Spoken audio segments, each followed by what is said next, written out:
Hi, it's Cathy Cena with Tri-Cities Community TV. And before we get started, I'd like to thank the Coquitlam Public Library for donating their space today. My guest today is Chloe Goodison, the founder and executive director of NaloxHome, which is a nonprofit organization that was established in 2021, Chloe, that provides overdose education and naloxone training to communities in British Columbia. Today, we're going to talk about what you're doing in the Tri-Cities itself. So why don't you tell me why you got started in something like this, and why did you become the founder? What inspired you to do this? Yeah, so first I want to acknowledge I live in Port Moody. I'm born and raised in Port Moody, so the Tri-Cities is my home. I'm grateful to have started all my work with NaloxHome in the Tri-Cities community, which is really where we gained the support and the tools to scale right across British Columbia. So I started NaloxHome when I was 19 years old. I was in my first year at Simon Fraser University, where I'm still studying. Yes. I had witnessed an overdose during my high school years on SkyTrain in Port Moody. And I had always, I'd heard the word overdose in the news and amongst my peers, but I never thought it applied to anyone around me. I thought, okay, the drug poisoning crisis and the overdose emergency is a downtown east side problem. It's a Surrey Central problem. It's happening to our homeless friends and community members, but it's not going to happen to anyone around me. Right. This bias was really challenged when I was on that SkyTrain, and somebody who, a young girl, looked my age, looked like clothes I was wearing. I went to Heritage Woods. She could have gone there for all I know, and she fell into medical distress. And everyone on this busy train was like, oh, maybe she hasn't eaten and she's passed out. Maybe she's diabetic. And even though it was 2018, so we're 2 years into a declared overdose crisis, nobody recognized the signs of overdose or had naloxone on them, which when we called 911 and the paramedics got there and used naloxone, it saved her life. So this really put a lot of this crisis into perspective for me. Certainly it taught me that, we're in a drug poisoning crisis, but it also made me want to get further involved with volunteering in this landscape. So I started volunteering with the Tri-Cities Community Action Team. I was on their youth action team. And we worked, with local harm reduction providers and Fraser Health Authority and Share Society to develop ways to educate our fellow community members about the overdose crisis and how to use naloxone and how to, keep each other safe. COVID hit. I went to university at SFU online. It was 2020, my first year. Yeah, and I found a random grant competition at SFU, and it said, win $3,000 to pitch us a community project that will help solve an issue in your community. Right. And because I was fresh out of high school and I had been volunteering with the TC Cat, and I had never had naloxone training or harm reduction drug education in my classes, and here I am studying health sciences, I thought maybe there's a way to bring in naloxone training to youth to, equip them with the tools to prevent, recognize, and respond to overdoses if they see them. So I won the grant competition, and now we're 4 years in, over 85 people on our team, and quite a large impact across British Columbia. Wow, that's incredible. And not only you won the grant, you've also been up for so many other awards. Just before we jump into the questions, tell me a little bit about those. Yeah, so we've had a few. Last year I was grateful to be part of the BC Business 30 Under 30, so that was a really big one for us. It definitely helped, solidify our name across the province. Yes. A couple years ago, I was up for Young Professional of the Year at the Tri-Cities Chamber of Commerce. Yes. Mazda Canada recognized me as one of Canada's rising legends, which came with $50,000, which is nice for our organization.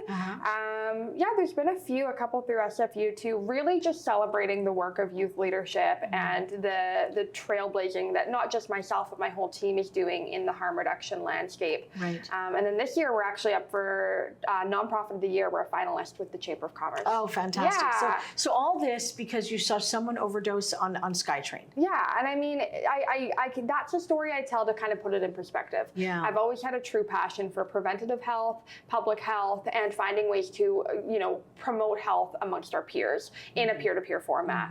So I use that SkyTrain example as an illustrative, situation where, okay, this is an example of, because we don't know the science of overdose, no one was able to help her. But what if we did, right? So finding ways to kind of channel my work through that experience. Yeah, exactly.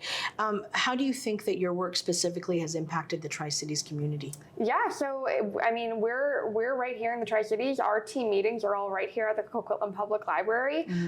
Over 50%, so just over 50 people on our team are actually Tri-Cities youth, so 18 to 25-year-olds from Port Moody, Port Coquitlam, and more. We've reached over 10,000 youth in ST43 schools in our 4 years. So we've trained over 10,000 of them how to use naloxone.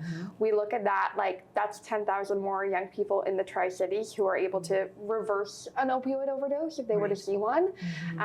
We do a lot of hygiene drive collections, warm clothing drive collections for 3030 Gordon, our friends just down the street. Yes. Last summer we partnered with Pasta Polo, and we delivered warm meals every week of summer to our friends living in the tents outside of 3030 Gordon. So we're really Tri-City rooted, and communities are our thing. Yeah, fantastic. What partnerships does your organization have with local, like you said, with the schools, community centers, and the Tri-Cities itself? Are you building partnerships like, Share, Pasta Polo, all these kinds of things? Just expand on that a little bit for us. Absolutely. So just to jump back, when we first got started, and I was a member of the Tri-City Community Action Team, where I still am. Yes. It was our friends at Share Society, their substance use team, jumped in to help build our curriculum that we present in schools, and our friends on the Fraser Health Public Health overdose response team were jumping in and giving us resources. So having these like pillar partners early on was so important. But since then, Access Youth Outreach, we've joined them for a few bus rides. And like I said, Pasta Polo and 3030 Gordon.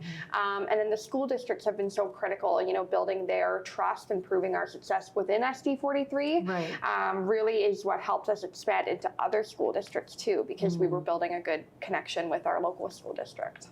And do you have any upcoming NaloxHome events or training sessions that are planned in the Tri-Cities? Yeah, we have one coming up. I'll have to check the date because my admin would have all the information on it. But we have one coming up at the Coquitlam Public Library. We do it a couple times a year.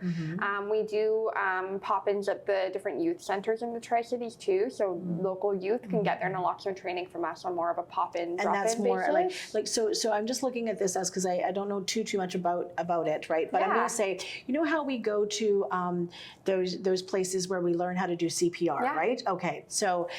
Red Cross and things like that. So would a training session with your organization be something like, okay, guys, you see that this is happening or that's happening. You have your little naloxone.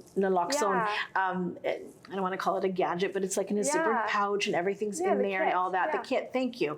So you have your kit and now you're going to administer it, and this is how you administer it. Is that what these training sessions are like? Okay. Yeah, okay, so got folks can sign up. They're usually an hour long, but we leave lots of time for questions with our educators. Folks come in, we do the naloxone training, but we also go a little bit more into talking about the overdose crisis in BC and what's being found in the drug supply that we need to be aware of, harm reduction, what services are available near us, kind of a comprehensive presentation. Right. And then they get to leave with a kit? So we don't always provide kits, because we do groups from like 30 to 500. We're not always able to give kits because we only have a limited supply ourselves, but we always direct folks to the nearest pharmacy or health unit near them where they can go pick one up for free. Great. Also, I had a question for you. You said that when you were on that bus ride, that SkyTrain ride, 911 arrived, the ambulance arrived, and they were able to administer this to this young youth that was in crisis. What's the timeline? You're experienced in this. So from the moment that someone overdoses to the time that somebody administers the shot, what's the timeline in between? No, so great question. Unfortunately, that timeline varies, right?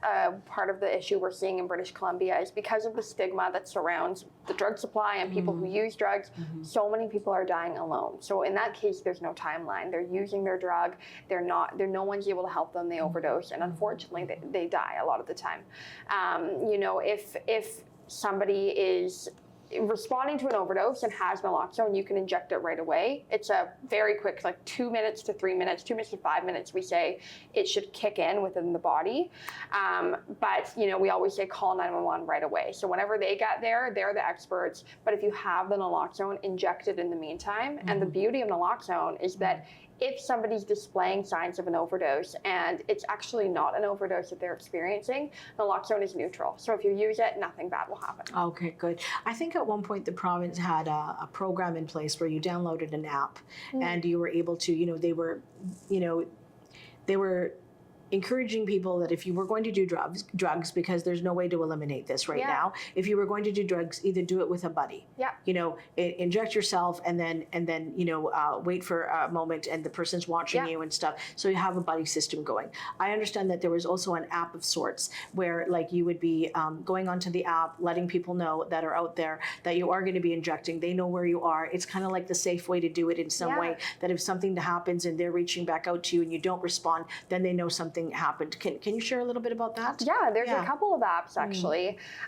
There's 2 different organizations that I know of doing this exact thing. So basically, because we know that people aren't always comfortable using drugs with a buddy or telling anyone they're using drugs, downloading an app on your phone, having an anonymous name, having your location and what you think you're using, input it into the app. You press go, it's a timer, and then if you're not awake and alert to respond to the timer when it goes off, emergency services are dispatched to your location.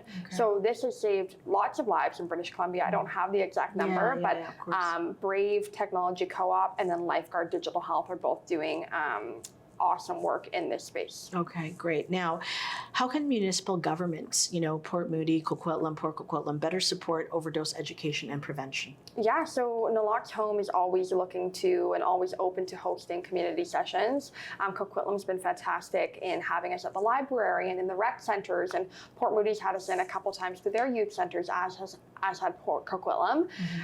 We're always eager to, whether it's coming in for staff or coming in to host community workshops in their spaces, we're there. We're Tri-Cities rooted, and we believe that knowledge is power. So hosting, we're a free service to local government. So really just we're available. And what role do you see that the Tri-Cities law enforcement and first responders are playing in your mission? Yeah, so we're not super, we have good relationships with local law enforcement, and we're certainly, promoting the use of calling 911. A lot of people in our presentations when we present, the students are saying that they're scared to call 911 in the event of an emergency because they don't want police to come. Because if somebody's been using drugs, or if you're a friend and you've been using drugs together and you have drugs in your pocket, your knee-jerk reaction is to run because you don't want to get in trouble, right? Yeah. So we're really teaching youth the power of the Good Samaritan Overdose Act, which is that if somebody's calling 911 or somebody's overdosed or you're using naloxone or you have drugs on you and police come, you can't get charged with drug possession. Right. So police have been really supportive of us sharing that message and promoting, life over limb, where we're talking about youths and adults' lives at stake here. It's not worth the fear of police enforcement. Exactly. Yeah. You talked a little bit about school districts in the Tri-Cities currently partnering with you. 10,000 youth know about your service and know more about the education of harm reduction. Yeah. What does that look like? Is that you guys sort of going to is that you going to the district itself and then disseminating your information downwards? Or are you hitting individual schools saying, hey, we'd love to speak at your assembly. We'd love to do these different kinds of things. Yeah. It's a free service. Let us come in. Yeah. Tell me about that. All of the above, really. If a teacher or a principal or a district admin wants us in, we will go. Yeah. Typically now our bookings are, word of mouth. Like there's a teacher who hears from another teacher that we're a service that can come into their classroom and kind of take this topic off of their plate. So really our bookings come in mostly from teachers who want us in for their classes for the day. But we also do principals who will have us in for, grade blocks throughout the day, and that's usually more like up to 500 kids at a time. Right. But then we also do some work at the district level. So district parent advisory council and different mental health and wellness workshop nights where we're there. So all of the above. That's great. How can we involve more youth Chloe, from the Tri-Cities and the harm reduction community safety efforts? Like, what could we be doing more? Yeah, no, great question. We really utilize the fact that youth learn best from their peers. So we're an 18 to 25-year-old team. We're kind of we're a little lenient on either side. Like if someone's a little bit older, a little bit younger, and wants to join us, we'll take them. Right. But our thing is, if we're going into schools and we're look like the students. We're young adults. We're not attached to police or parents or teachers. Exactly. And this is a safe space for them to ask their burning questions about the overdose crisis or drug use in general. So really just having that instills more trust and less stigma and more question asking in the environments when we're going into the classes. So we really promote youth volunteering. I mean, most of the 85 on our team are volunteers. So it's really awesome that they're not just giving back to their community, but gaining a sense of purpose and connection and educating themselves on harm reduction in general while being part of our team. So really just our message to Tri-City youth would be join our team if you're looking for volunteer hours. It's an awesome peer-led environment, and regardless of your experience and background, if you've never had a job, if you've never, thought you could qualify for this kind of volunteer opportunity, we're welcoming you. We want youth with all lived experience to apply to our team. That's fantastic. What do you think some of the misconceptions are about naloxone and harm reduction, and like what do you encounter in the Tri-Cities yourself with these misconceptions? Oh, great question. There's so many. Tri-Cities has actually been such a wonderful community to be part of because people have been so receptive of our education and understanding that what we're presenting is science-backed and we're not here to debate. Truly, there's so many misconceptions province-wide, countrywide, that harm reduction education or talking about naloxone kits is a form of enabling substance use. And all the literature has shown that that's not true.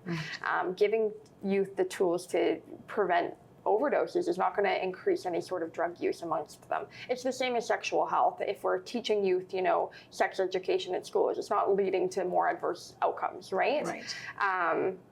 So that's definitely one of the main misconceptions, but I think the other misconceptions were kind of the ones I used to believe, right? This isn't happening in our community. Wrong. This is happening in our community. These are our friends, our parents, our coaches, right? These are people around us using drugs who we need to keep alive. I think our stereotype of the person or the person that is doing drugs is very different from the reality.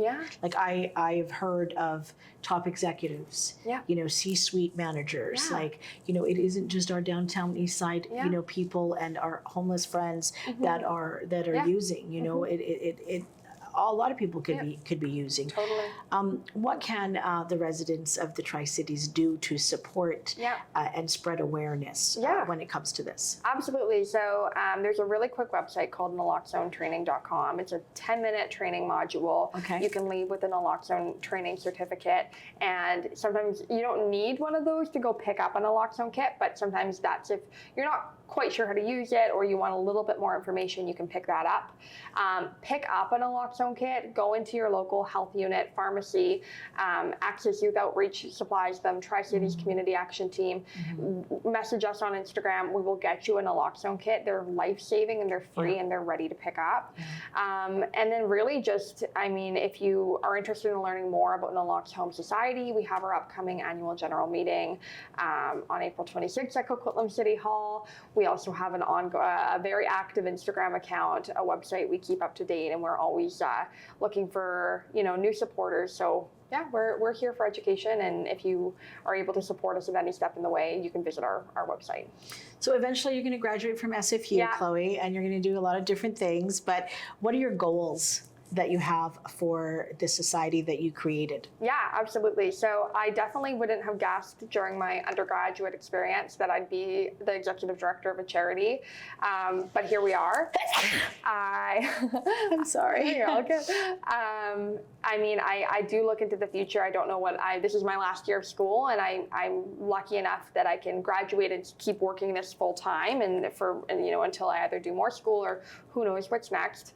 But definitely only continuing to scale out across British Columbia into our rural and remote communities, our First Nations communities, our island communities that are so underserved right now. So that's really next. And then looking at, down the line, how can we grow our leadership team? How can we expand into other parts of Canada where drug education is just not happening? Right. And so when you talk about being able to work, this is your job that's funded by like various grants that you get, and this is what keeps you going in terms of the money that you have coming in. You have a small group of people that you employ, and then you have almost 85 volunteers, 18 to 24. Totally. Yes, that help and go to the community and spread your message at the end of the day, right? Is there anything else you'd love our viewers to know about who you are? Maybe you can say your website again or your Instagram handle, and we'll pick that up and put that on the recording itself. So absolutely, go ahead. So our website is NaloxHome.com, NaloxHome.com. Our Instagram is the exact same. And then right now we're just working on onboarding more volunteers. If you know a youth in your network who's looking for a place to volunteer, if you know someone with lived and living experience who'd like to be some sort of advisor to our team, please reach out. We're always eager to sit down with the community and learn about the needs of the Tri-Cities and beyond. So anyone who's interested in supporting us, please reach out. It's been amazing talking to you today and learning so much more about what you do. And I think that there's a lot more lives that are saved in British Columbia and the Tri-Cities because of you. So I thank you for all of your work. Thank you. Today we heard from Chloe Goodison, and she's doing amazing things in our community, and she'll be continuing to do those beyond today. Thanks so much for listening. I'm Cathy Cena.